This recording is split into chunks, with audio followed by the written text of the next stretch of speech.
99.9 FM Manantap Raja Suara LPPL Kabupaten Ciberana, radionya masyarakat Ciberana. Dipancarluaskan dari studio kami kantor Sekretariat Bersama Jalan PB Sudirman 25 Ciberana mendengar. Om Swastiastu. Assalamualaikum warahmatullahi wabarakatuh. Namo Buddhaya, salam kebajikan untuk kita semua. Saya Imel hadir kembali pagi hari ini bersama Anda di awal pekan Lebaran 10 Oktober 2022. Selamat pagi Ciberana, hadir ke tengah ruang dengar Anda sampai interval 8 pagi nanti pendengar. Dan di awal kebersamaan kita seperti biasanya, siraman rohani kami hadirkan untuk Anda umat di Kabupaten Ciberana, dan spesial untuk hari Senin kami hadirkan untuk umat Kristiani. Sudah hadir narasumber ataupun rohaniawan yang akan memberikan ceramah untuk kita semua, yaitu Bapak Pendeta Roy Sipahilut, yang pastinya Anda sudah tidak asing lagi. Kita akan membahas apa atau beliau akan menyampaikan apa. Kita sapa dulu sebelumnya beliau di pagi hari ini. Ya. Selamat pagi, salam Pak Pendeta. Selamat pagi, shalom Mas Tungkara. Salam sehat, salam bahagia ya. Salam sehat, salam bahagia. Iya, baik. Pagi hari ini tema yang akan disampaikan untuk masyarakat Ciberana Bapak adalah shocking moment. Iya, shocking moment. Ya, bagaimana shocking moment tentunya akan disampaikan oleh Bapak Pendeta Roy Sipahilut. Silakan Bapak. Ya. Baik, salam pendengar setia PPL Radio Manantap Raja Suara 99 FM. Mari kita siapkan hati kita, tunduk kepala, dan kita berdoa sebelum kita memulai renungan kita di hari ini.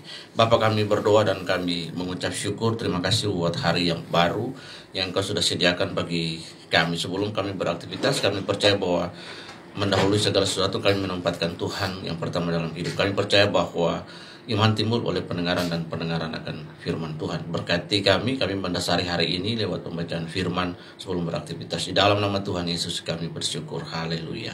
Amin. Nah sahabat yang diberkati oleh Tuhan, judul renungan hari ini adalah The Shocking Moment, yang terambil di dalam Injil Sinopsis Matius pasal yang ke-25. Kita lihat langsung straight to the point kepada dua perumpamaan di situ. Yang pertama adalah gadis-gadis bijaksana dan gadis-gadis yang bodoh. Bapak Ibu Saudara boleh mengambil catatan, mengambil Alkitab, duduk di tempat yang nyaman. 25 menit ke depan kita akan belajar beberapa poin penting dalam pembacaan kita hari ini.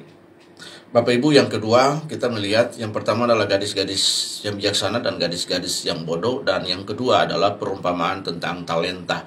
Nah, yang pertama dulu kita melihat di sini latar belakangnya adalah bagaimana yang pertama gadis-gadis bijaksana mempersiapkan dirinya untuk menyambut mempelai, they waiting for the party. Mereka menunggu pesta eskatologis mereka di mana sang tuan Kurios itu akan datang. Nah, di dalam penantian mereka itu Tuhan memberikan perumpamaan kepada mereka. Ada dua jenis gadis di situ. Nah, boleh juga disebut dua jenis orang Kristen. Yang pertama orang Kristen yang wise, yang bijaksana. Yang kedua adalah orang Kristen yang bodoh, yang bodoh di dalam menjalani kehidupannya day by day, 24 hour day by day. Nah, kita lihat di situ mereka dalam menanti-nanti di situ. Ada yang penting, yaitu ketika momen itu datang mereka harus mempersiapkan diri mereka, yaitu lampu dan minyak. Ini berbicara tentang mereka punya kehidupan yang harus diisi. Kehidupan itu harus diisi. Tidak saja diisi dengan kehidupan yang bios, orang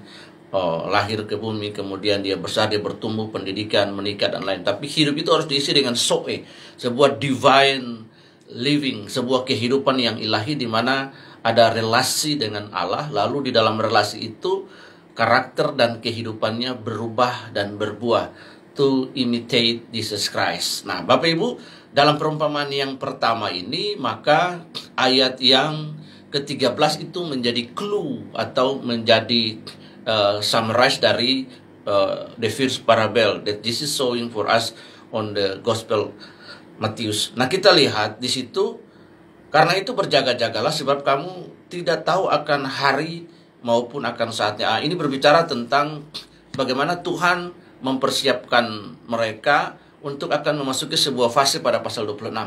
Nah, jadi Tuhan lagi mengajar murid-muridnya untuk yang pertama adalah faithfulness, setia dalam menanti, setia di dalam melayani, setia di dalam bekerja, setia di dalam mengiringi pengiringan kepada Tuhan Yesus. Jadi ayat pasal 25 ini oleh penulis kitab Matius diletakkan pada pasal yang ke-25.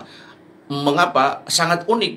Nah, bagi para scholars yang mempelajari dan menafsirkan juga secara konteks rohani sangat unik karena diletakkan di pasal 25. Karena kita melihat pada pasal 26, 27 dan 28 itu ada the shocking moment di situ. Ada di situ kita bisa melihat pada 26 pemberitahuan tentang kematian Tuhan Yesus, penganiayaan dan lain, kemudian kematian, kemudian kebangkitan, kemudian ascension to heaven, lalu beralih kepada Injil sinopsis yang lain. Nah, Bapak Ibu Saudara, itu adalah clue tentang pasal ke-25, the first parable dari perumpamaan yang Tuhan Yesus ajarkan. Jadi yang pertama itu tetap setia, mengisi hari-hari hidup kita dengan firman, dengan kehidupan yang menyerupai Tuhan Yesus. Karena ini yang Tuhan mau, tetap setia. Dan terlebih penting adalah ketika nanti mereka menghadapi sebuah shocking moment dalam hidup mereka, ada circumstance di situ, difficult season di situ yang akan mereka hadapi. Bukan shocking moment adalah sebuah momen di mana mereka harus membuat pilihan untuk terus mengikuti Yesus atau tidak mengikuti Yesus. Nah, yang kedua, di sini ada perumpamaan yang juga diletakkan dalam pasal 25. Dua perumpamaan ini yang berikut adalah tentang perumpamaan tentang talenta. Nah, kita straight to the point di ayat yang ke-21 di situ. Ada dua orang hamba. Yang pertama, hamba yang menerima 1 talenta. Yang kedua, hamba yang menerima 2 talenta. Dan sang tuan adalah owner, the belonging of life. Jadi pemilik dari kehidupan ini adalah kurios sang tuan yang memberikan 1 mina kepada seorang hamba dan 5 mina kepada yang lainnya. Nah, kita lihat di sini Bapak Ibu Saudara yang dirahmati oleh kasih karunia Tuhan, harus ada sebuah kesadaran penting dalam hidup kita bahwa seluruh kehidupan kita ini adalah belonging to God. Jadi kita tidak punya hak atas hidup kita. Nah, dalam konteks ayat 21 ini saya straight to the point bahwa ini adalah yang berbicara tentang konteks yang Tuhan mau ajarkan bagi kita. Ayatnya kita baca dulu. Baik sekali perbuatanmu itu hai hambaku yang baik dan setia. Engkau telah setia dalam perkara kecil, aku akan memberikan kepadamu perkara yang besar. Nah, kalau kita summarize pada pasal 25 ayat yang ke-14 sampai sekian ini, bahwa hamba yang setia itu dia mendapat tanggung jawab di situ. Ada sebuah tanggung jawab. Saya menonton sebuah cuplikan, ada sebuah short frame dari film Superman, The Man of Steel. Di situ terjadi percakapan antara Superman yang namanya adalah Clark Kent dengan papanya. Lalu dia bilang di situ bahwa di dalam tanggung jawab ada di dalam kuasa otoritas, kuasa kekuatan yang besar, itu ada tanggung jawab. Nah, di sini di ayat di atas Tuhan memberikan kepercayaan kepada kita talenta dalam hidup ini. Talenta di dalam hidup kita. Suatu saat dalam percakapan Tuhan Yesus dengan para Sanhedrin, para ahli Taurat, they try to trap Jesus. Mereka mencoba untuk trapping Jesus, mencoba untuk menjebak Tuhan Yesus dengan satu pertanyaan. Nah, mereka mengambil koin, lalu mereka bertanya, Tuhan, bolehkah kami membayar pajak kepada kaisar? Karena di dalam koin itu ada gambar dan tulisan kaisar. Yesus berkata kepada mereka, Yesus tahu bahwa mereka menjebaknya. Yesus berkata, bayarlah kepada kaisar apa yang wajib kamu bayar. Bayarlah kepada Allah apa yang wajib kamu bayar. Nah, di sini kita melihat bahwa di dalam uang itu ada 2 jenis nilai. Yang pertama nilai intrinsik, nilai yang melekat kepada uang itu. Yang pertama nilai intrinsik itu adalah tanda tangan Gubernur Bank Indonesia dan capnya. Kalau tidak ada tanda tangan maka uang itu tidak sah, tidak dipergunakan. Yang kedua ada nilai nomina atau nomos. Nilai nominal itu terletak pada uang, misalnya 100.000, 200 dan lain sebagainya. Nah, Bapak Ibu, di dalam nilai itulah kita bertransaksi menggunakan uang itu untuk berbagai kepentingan, entah buruk, entah jahat dan lain sebagainya. Nah, itu yang wajib dibayar kepada kaisar karena ada tax, ada pajak. Sementara di dalam hidup kita, dalam Kejadian pasal 1 ayat 26, Tuhan berkata, baiklah kita menjadikan manusia serupa segambar dengan kita. Elohim asa amar zelem. Jadi di dalam diri kita ini ada image Allah, ada gambar Allah, ada citra Allah dalam hidup kita. Karena itu Allah ketika menciptakan kita, when God was create us, Allah menaruh, He put all the potential. Untuk apa kita bisa bekerja, kita bisa melakukan banyak hal. Allah menaruh semua potensi dalam hidup kita. Karena itulah dengan semua potensi yang kita mampu dan kita bisa, kita mempergunakan itu for His glory, untuk kemuliaan Tuhan. Nah, dalam konteks ayat 21 ini, orang ini kita diajar untuk menjadi setia. Nah, dalam percakapan ini sebenarnya Tuhan Yesus lagi menyeberangkan sebuah konsep tentang bisnis, deal-dealan. Aku melabahkan uangku, ini modalku, kamu pakai, kamu gunakan, nanti aku akan datang, bunganya aku ambil. Nah, hamba yang pertama ini, dia menggunakan modal. Mungkin cuma 1 talenta, mungkin cuma 1 potensi, tapi dia setia. Kesetiaan. Bapak Ibu, di mana-mana kita melihat etos kerja itu baik. Nah, kemarin dalam khotbah di gereja saya mengajar bahwa etos kerja orang Jepang itu sangat berbeda. Mereka sangat menghargai namanya loyalitas, loyalty. Bapak Ibu yang dikasihi Tuhan, kalau kita melamar kerja di Jepang dan kita membawa resume kita atau CV, kurikulum vitae, maka di situ mereka akan lihat kalau dalam kurun waktu 15 tahun atau 10 tahun kita sudah pindah kerja 3-4 kali, maka resume kita akan dibuang ke trash can atau tempat sampah. Kenapa? Karena di situ tidak ada loyalitas. Nah, ternyata di dalam pengiringan kita kepada Kristus Yesus itu ada loyalitas. Jadi di sini ada kontrak sebenarnya. Kontrak kita mengikut Tuhan. Jadi ada deal-dealan dari sini. Klausul yang dipaparkan Yesus ini sebenarnya dalam perspektif the law of business, hukum dagang, hukum bisnis ini adalah aku melabahkan semua. Tuhan memberikan kepada kita. Jadi melabahkan, hamba yang pertama itu dia menerima segala potensi itu dan dia melabahkan dalam kesetiaan, dalam tanggung jawabnya, dan kemudian menghasilkan. Nah, Bapak Ibu, ini 2 contoh perumpamaan yang ada dalam Matius pasal 25. Karena setelah Tuhan Yesus mengajarkan perumpamaan ini pada pasal 26, they must facing the shocking moment. Mereka akan menghadapi sebuah sesuatu yang tidak biasa, yang mengguncang iman mereka. Karena pasal 26 pemberitahuan tentang kematian Tuhan Yesus, penganiayaan, kemudian dia disalibkan dan lain sebagainya. Dalam shocking moment itu kita melihat bahwa ada 2 muridnya yang benar-benar terguncang imannya di situ. Yang pertama, Yudas menjual Tuhan Yesus. Dia menjual terus dengan 30 keping perak. Kesetiaannya, loyalitasnya itu tidak terbukti di situ. Dia menjual Tuhan Yesus di situ. Nah, dia tidak melabahkan seluruh potensinya untuk menjadi lebih baik, tapi dia menjual terus. Yang kedua, Petrus yang pada pertama dengan pongahnya, dengan bangganya berkata, sekalipun mereka terguncang imannya, sekali-kali pun aku tidak akan tergoncang iman. Dan terbukti ayam berkokok 3 kali, dia menyangkal Tuhan Yesus. Tetapi Petrus ada, di situ kita bisa melihat ada speed recovery, pemulihan yang cepat. Petrus berbalik lagi, dia menyesali semua tindakannya dan kemudian menjadi seorang yang luar biasa. Pada akhir hidupnya dia mati kepala ke bawah dan kaki ke atas, disalibkan. Nah, Bapak Ibu, dalam straight to the point di ayat 21 ini kita melihat bahwa Tuhan lagi mengajar kita dalam makna rohani yang ingin saya ajarkan, bahwa Tuhan menanamkan dalam diri kita, memberikan seluruh potensi yang ada. Jadi kalau kita bilang, manusia sering bilang, saya sering marah kepada anak-anak di yayasan yang saya didik bahwa saya nggak bisa ini, saya nggak bisa ini. Maka saya akan mendorong mereka, akan mengencourage mereka, akan mengempowering mereka, bahwa ketika Tuhan menciptakan setiap kita itu ada semua potensi. Maka kita perlu gali potensi itu dalam hidup kita. Setiap manusia itu punya lebih dari 1 potensi dalam hidup. Kalau dia nggak bisa main musik, pasti dia bisa lakukan hal yang lain. Kalau dia nggak bisa lakukan A, pasti dia bisa lakukan B. Asalkan kita mau, pasti bisa. Nah, kalau mau, pasti bisa. Bapak Ibu, saya melihat di sini bagaimana bupati di kabupaten kami adalah seorang yang punya inovasi.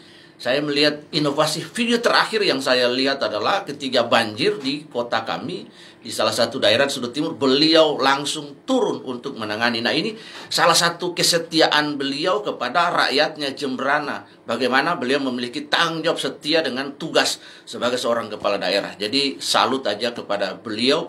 Semoga diberikan kesehatan senantiasa oleh Tuhan di dalam memimpin Jemberana ini. Nah, ini yang kita lihat. Jadi sebagai seorang hamba, pelayan, dia benar-benar setia dan taat melabahkan segala potensi yang ada. Gunakan segala potensi yang ada. Kemarin saya mendorong salah satu anak kami yang ada di asrama. Dia baru datang dari Medan setelah mengikut pelatnas timnas seleksi ke Spanyol, pemain bola.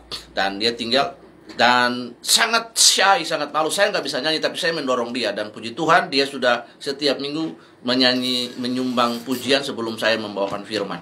Nah, padahal suaranya bagus di situ, tapi dia malu gitu. Nah, ini artinya ada tanggung jawab, ada kesetiaan Bapak Ibu.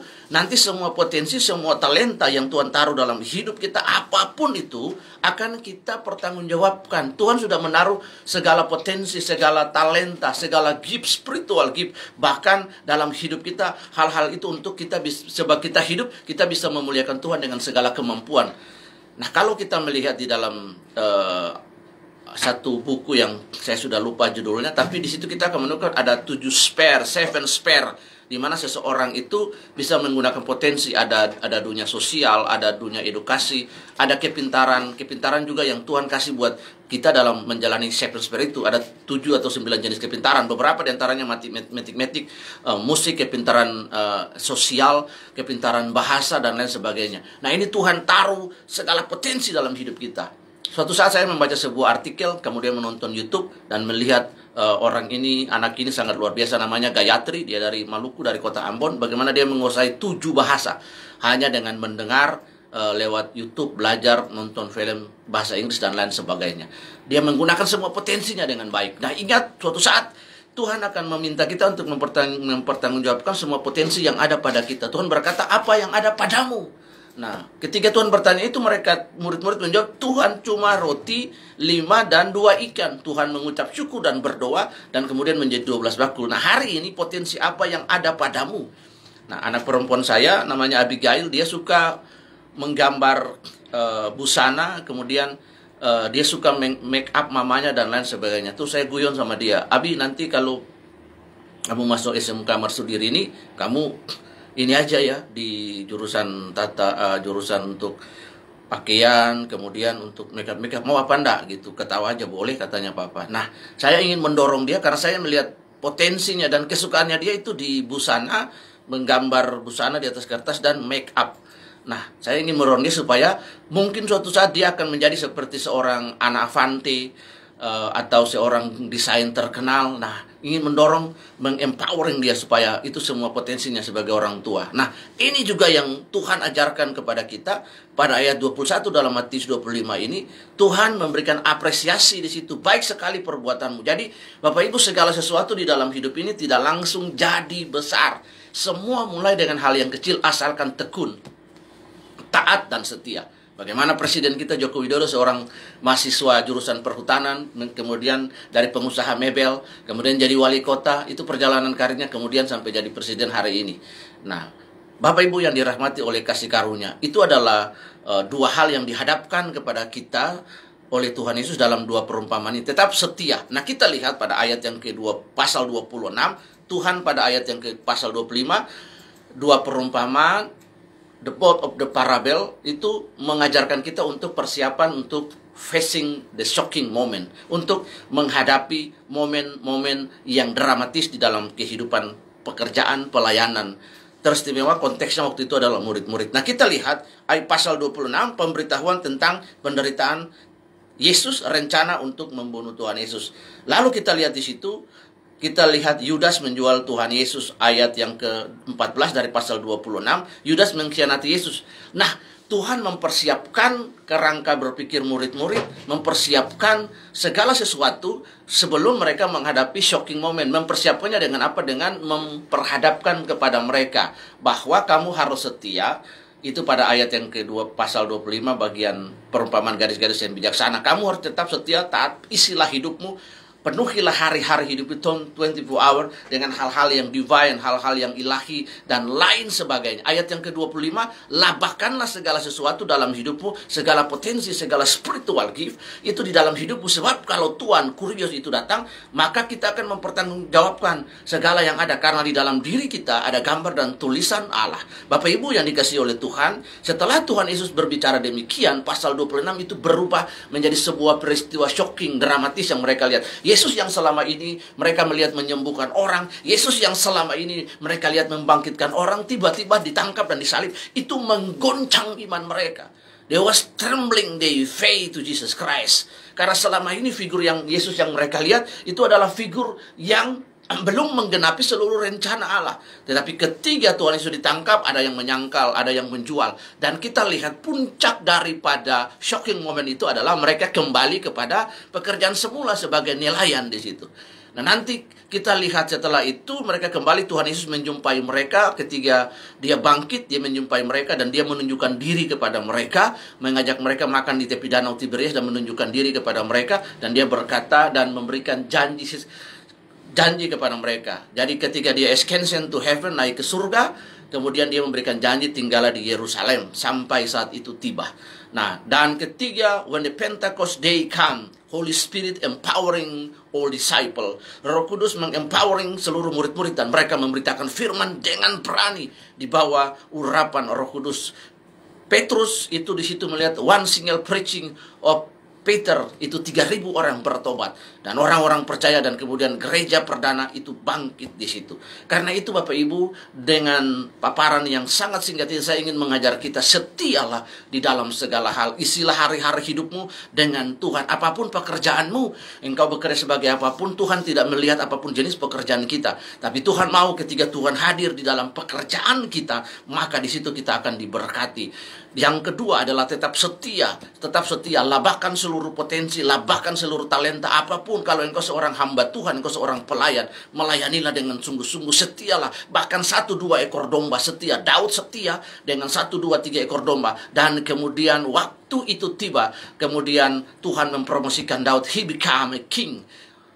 Yang berikut kita melihat Bapak Ibu, kemudian di situ kita akan melihat bahwa kesetiaan itu akan mendapatkan hasil. Tuhan berkata, jika engkau setia, maka aku akan memberikan perkara yang besar. Pada ayat yang ke-25, pasal 25 juga dikatakan di situ bahwa jika engkau setia, masuklah dan turutlah dalam pesta dengan Tuhanmu. Karena itu untuk pelajaran hari ini, untuk menjalani hari ini, apapun pekerjaan kita sebagai pegawai swasta, berdagang atau dalam pekerjaan apapun, sekecil apapun, mungkin orang pandang remeh, tetap tekun, tetap setia. Ada sebuah istilah, kalau sedikit demi sedikit lama-lama menjadi bukit. Itu artinya kita harus tekun, kita harus setia di dalam kita bekerja, dalam kita melakukan pekerjaan, apapun pekerjaan kita. Terus tekun, terus setia, karena kesetiaan itu akan dihargai. Biasanya kalau orang tekun, dia bekerja lama, maka dia akan mendapat piagam, dia akan mendapat penghargaan, dia akan mendapat promosi, karena kesetiaan, ketekunan itu penting. Dan terutama di dalam kita mengiring Tuhan Yesus. Mari tunduk kepala dan kita berdoa. Bapa, kami berdoa dan kami mengucap syukur untuk pelajaran hari ini Tuhan, tentang kesetiaan, tentang ketekunan. Supaya yang pertama kami mempersiapkan diri kami ketika kami menghadapi shocking moment, yaitu circumstance, struggle, difficult season, problems in our life. Tuhan, kami tetap setia dan percaya memegang iman kami kepada Tuhan. Kami melihat contoh murid-murid ketika Tuhan menghadapkan perumpamaan ini kepada mereka, kemudian mereka menghadapi shocking moment, ada yang menyangkal, ada yang menjual, ada yang kembali ke pekerjaan mereka. Tetapi puji Tuhan, ketika Tuhan menampakkan diri dan bangkit, Tuhan menguatkan mereka. Kemudian hari Pentakosta itu datang, mereka tetap setia. Karena itu hari ini Roh Kudus yang telah hadir 2000 tahun yang lalu di hari Pentakosta, sampai hari ini Tuhan, pada hari Pentakosta hari ini tetap eksis, menolong kami dalam kesulitan-kesulitan hidup yang kami hadapi. Kami tetap setia, kami tetap tekun di dalam pengeringan kami kepada Yesus. Memberkati seluruh pendengar, dan hari ini apapun pekerjaan mereka, Tuhan berkati. Tuhan Yesus, kami berdoa memberkati pemerintah kami, Gubernur Bali. Tuhan memberkati 8 kabupaten dan 1 kota madya. Seluruh gubernur, bupati yang ada, Tuhan berkati dalam Yesus. Gubernur yang ada, Tuhan berkati segala persiapan untuk G20, Tuhan tolong, Tuhan berkati. Memberkati juga bupati kami tempat ini, Tuhan berikan kesehatan, memberikan kekuatan bersama dengan wakil bupati, seluruh kepala SKPD yang ada, Tuhan berkati dalam Yesus, untuk membangun Jembrana ini ke arah yang lebih baik lagi. Situasi-situasi ekstrim cuaca yang ada, Tuhan tolong sehingga situasi-situasi ekstrim ini Tuhan bisa normal kembali lagi, masyarakat bisa beraktivitas. Tuhan tolong seluruh pegawai radio yang ada di tempat ini, seluruh yang ada, Tuhan, Pak Emil dengan Pak Pande, Tuhan tolong, dan seluruh teman-teman yang lain yang hamba belum tahu namanya, Tuhan tolong, Tuhan berkati mereka masing-masing dengan keluarga mereka, dengan rumah tangga mereka. Kerahayuan, kerahajengan Tuhan berikan kepada mereka, berkati mereka, lindungi mereka, pendidikan anak-anak mereka, pekerjaan mereka baik suami maupun istri, Tuhan tolong dan Tuhan berkati. Radio ini boleh menjadi berkat. Terima kasih Tuhan, kami mendoakan Jembrana sehingga Jembrana terus menjadi mini Indonesia untuk toleransi. Tuhan, bahagia untuk warga Jembrana, kesejahteraan untuk warga Jembrana. Di dalam nama Tuhan Yesus, mari jemaat Tuhan angkat tangan dan terima berkat Tuhan. Kami berdoa dan kami terima terima berkat Tuhan Allah menghadapkan wajah kepada kami, menyinari kami dengan wajahnya, dan berikan damai sejahtera sepanjang hari ini. Holy Spirit terus mengingatkan kami untuk setia, untuk tekun dalam bekerja dan mengendalikan Engkau. Kami terima berkat-Mu di dalam nama Yesus Kristus. Haleluya, haleluya. Diberkatilah kami hari-hari ini sepanjang hidup ini. Dalam nama Tuhan Yesus, haleluya. Amin.